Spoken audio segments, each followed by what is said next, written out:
Sa tulong ng mismong biktima, natunto ng mga pulis ang lalaki ng hold up sa kanya sa Quezon City. Ang suspect na aminado sa krimen.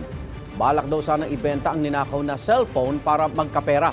May unang balita si James Agustin. Sakay ng motorsiklo habang nagsasagawa ng follow-up operation ng Batasan Police, kasama ang babaeng na biktima raw ng pang-hold up sa IBP Road sa Quezon City. Maya-maya napahinto sila nang makita ng biktima na nakatambay sa hindi kalayuan ng sospek. Sa daw? Ano tsura? Agad na pinuntahan ng pulisya ang eskinita. Silipin mo nga ma'am kung yun. Ayan nga sir, ayan po siya sir. Positive yan! Inaresto ang 31 anyo sa sospek. Nakuha sa kanyang bagang isang baril na kargado ng mga bala. Nabawi rin ng ninakaw na cellphone na nasa baywang na lalaki. Positibong tinukoy ng biktima na pagmamayari niya ang cellphone.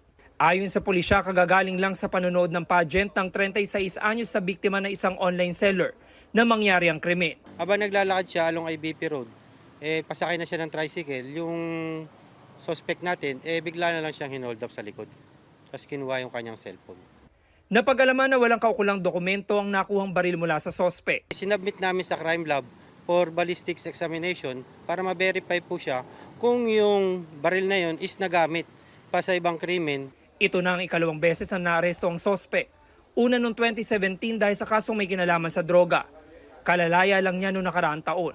Dala lang rin po ng kahirapan. Saan ano gagawin sa cellphone? Ibenta ko po sana para mapambili ng pagkain po. Yung baril na nakuha sa'yo ba yun? Hindi po, bigay lang. Napulit ko lang po sa mga gamit ng tropa ko po yun. Pero sa'yo nakuha? Opo.